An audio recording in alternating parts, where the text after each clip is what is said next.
అందరికీ నమస్కారం అండి. ఈ 2026వ సంవత్సరం మార్చి నెలలో లక్ష్మీ పంచమి ఏ రోజున వస్తుంది, అలాగే శ్రీ మహాలక్ష్మీదేవికి ఏ విధంగా పూజ చేసుకోవాలి, ఏం నైవేద్యం పెట్టాలి, ఉపవాసం ఏ విధంగా ఉండాలి, ఈరోజు పాటించవలసిన నియమాలు, వాటన్నిటిని గురించి ఈ వీడియోలో అయితే తెలియజేస్తాను. లక్ష్మీ పంచమి విశేషం ఏంటంటే, ఈరోజు లక్ష్మీ పంచమి రోజున శ్రీ మహాలక్ష్మీదేవి శ్రీ మహావిష్ణు ఆజ్ఞతో భూలోకానికి వచ్చిన రోజు. అందువలన భూలోకంలో ఉన్నవారు ఈరోజు శ్రీ మహాలక్ష్మీదేవికి విశేషంగా పూజలైతే చేసుకుంటూ ఉంటారు. ఈ పవిత్రమైన రోజున లక్ష్మీదేవిని పూజించడం వల్ల అఖండ ఐశ్వర్యం, లక్ష్మీ కటాక్షం, సిరి సంపదలు కలుగుతాయని నమ్మకం. అలాగే ఈ వ్రతాన్ని చైత్రమాసంలో శుక్లపక్షంలో 5వ రోజు అయిన చైత్ర శుక్ల పంచమి నాడైతే ఆచరిస్తాము. వసంత నవరాత్రుల్లో 5వ రోజు ఈ లక్ష్మీ పంచమి. మరి పూజా విధానం అయితే తెలుసుకుందాం. ఉదయాన్నే నిద్రలేచి ఇల్లంతా కూడా శుభ్రం చేసుకొని, గడపను శుభ్రం చేసి చక్కగా ఇంటి ముందు ముగ్గును పెట్టుకొని తలస్నానం చేయాలి. ఈ పూజ కోసం మన ఇంట్లో ఈశాన్య మూలైనా కానీ, లేదంటే దేవుని రూమ్లో అయినా కానీ పీట వేసుకొని చక్కగా పీటకు పసుపు రాసి అష్టదళ పద్మ ముగ్గు వేసుకొని ఒక బట్టనైతే పరవాలి. ఆ బట్ట ఎల్లో కలర్ కానీ, గ్రీన్ కానీ, రెడ్ కలర్, ఈ 3 కలర్స్లో ఏదైనా కూడా పర్వాలేదు. అమ్మవారి ఫోటోని చక్కగా గంధం కుంకుమలతో అలంకరించుకొని పీట పైన తమలపాకును వేసి ఆ తమలపాకు మీద కొన్ని బియ్యాన్ని వేసుకొని అమ్మవారి ఫోటోని పెట్టుకొని పూలతో అలంకరించుకోవాలి. అలాగే అమ్మవారికి చాలా ఇష్టమైన పసుపు కుంకుమలను అమ్మవారి దగ్గర అయితే పెట్టుకోవాలి. దీపాలను కూడా ఏర్పాటు చేసుకోవాలి. లక్ష్మీ దీపం ఉంటే లక్ష్మీ దీపాన్ని కూడా ఏర్పాటు చేసుకోవాలి. ఏ పూజ చేస్తున్నా మనకి ఉన్న దాంట్లోనే సర్దుకుపోయి చేసుకోవాలి. ఇవన్నీ లేవుగా అని ఆలోచించకుండా మనం అమ్మవారికి భక్తితో చేసేదే అమ్మవారైతే చూస్తుంది. అలాగే దీపాలకి గంధం కుంకుమబొట్లనైతే పెట్టుకోవాలి. దీపపు కుందులలో నువ్వుల నూనె కానీ, కొబ్బరి నూనె కానీ, నెయ్యిని కానీ వేసి దీపాన్ని అయితే వెలిగించాలి. అమ్మవారికి నెయ్యితో దీపం వెలిగిస్తే చాలా ఇష్టం. అలాగే ఇంట్లో లక్ష్మీదేవి విగ్రహం ఉంటే విగ్రహాన్ని కూడా పెట్టుకోవచ్చు. ఏ పూజ చేస్తున్నా మొదటగా వినాయకుడికి చేస్తాం కాబట్టి వినాయకుని కూడా ఏర్పాటు చేసుకోవాలి. వినాయకుడి విగ్రహం లేనట్లయితే పసుపు గణపతిని కూడా చేసుకోవచ్చు.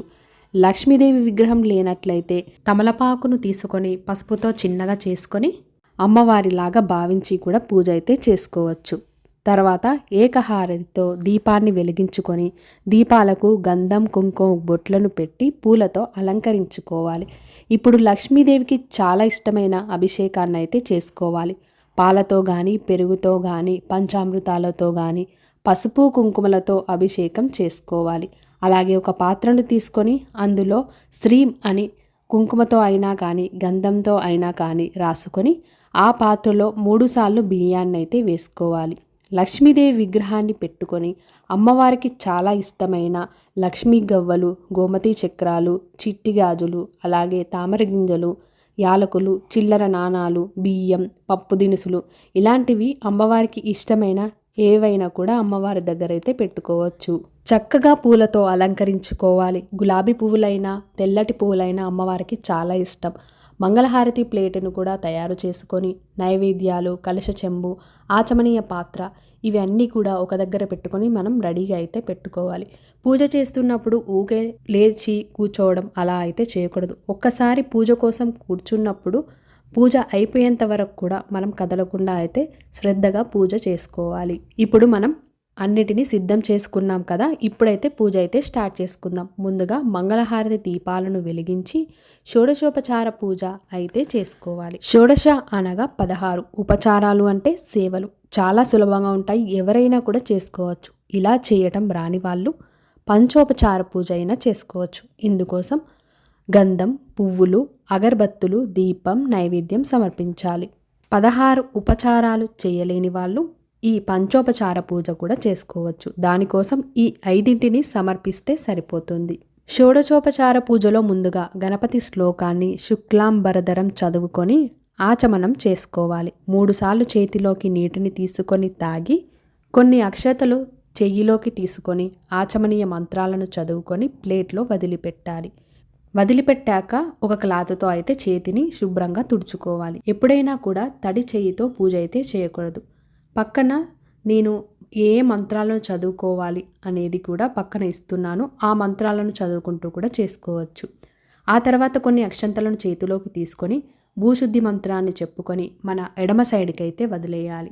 ఆ తర్వాత ప్రాణాయామం అయితే చెప్పుకోవాలి. కొన్ని అక్షతలు తీసుకొని సంకల్పం చెప్పుకొని వినాయకుడి దగ్గర అయితే వేయాలి. ఆ తర్వాత ఒక రాగి కానీ ఇత్తడి చెంబు కానీ తీసుకొని అందులో పసుపు, కుంకుమ, గంధం, అక్షతలు, ఒక పువ్వు వేసుకోవాలి. అలాగే చెంబుకి బొట్టు పెట్టుకొని మన కుడి చేతిని కలశపు చెంబు మీద పెట్టి కలశ మంత్రాన్ని కూడా చదువుకోవాలి.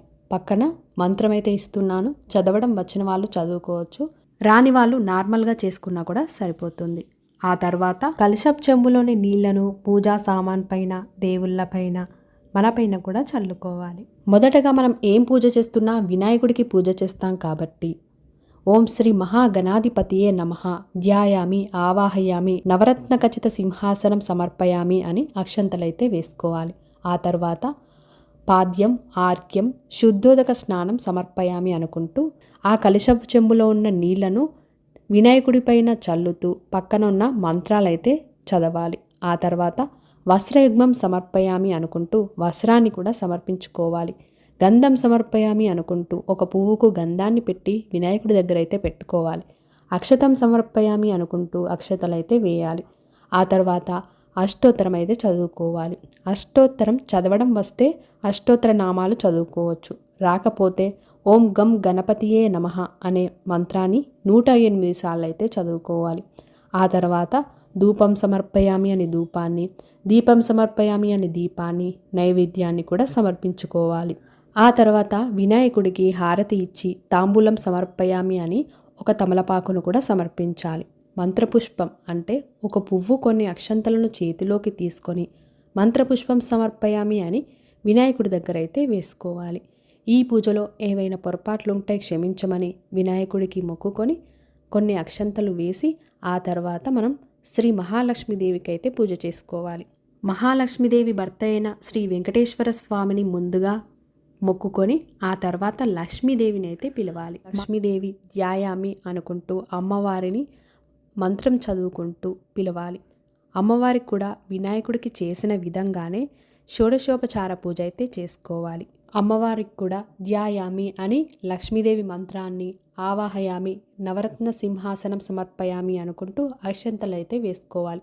ఆ తర్వాత పాదయో పాద్యం సమర్పయామి, హస్తయో ఆగ్యం సమర్పయామి, శుద్ధోదక స్నానం సమర్పయామి అనుకుంటూ కలశపు చెంబులో ఉన్న నీళ్లను అమ్మవారి పైన అయితే చల్లాలి.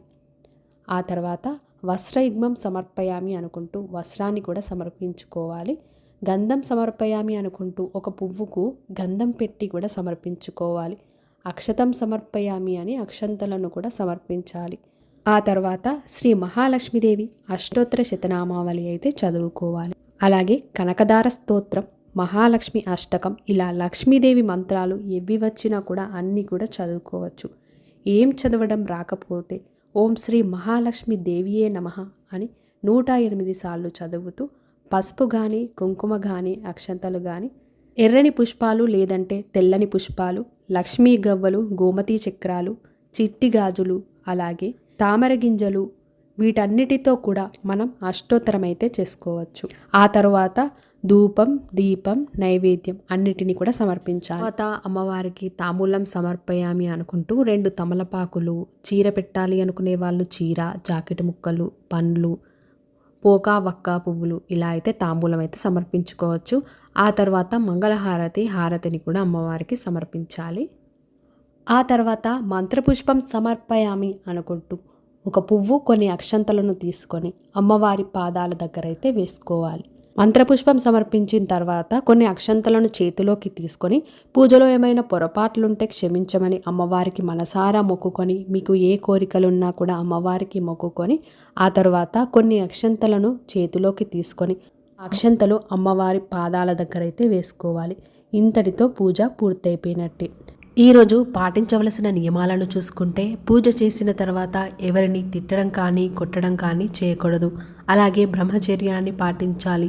చాప వేసుకొని కింద పడుకోవాలి. నాన్ వెజ్ అయితే తినకూడదు. అలాగే పూజ చేసుకున్న ఇంట్లో గోర్లు కత్తిరించడం కానీ హెయిర్ కట్ చేయడం కానీ చేయకూడదు. ఉదయాన్నే పూజ అయితే చేసుకోవచ్చు. ఉదయం కుదరని వాళ్ళు ఉదయమంతా కూడా ఉపవాసం ఉండి అంటే పాలు పండ్లతో ఉండి లేదంటే అల్పాహారాన్ని తీసుకొని సాయంత్రమైన పూజ చేసుకోవచ్చు. సాయంత్రం పూజ అయిపోయిన తర్వాత ఉపవాసం అయితే విడవచ్చు. ఉదయం పూజ చేసుకున్న వారు మధ్యాహ్నం అయితే ఉపవాసం అయితే విడవచ్చు.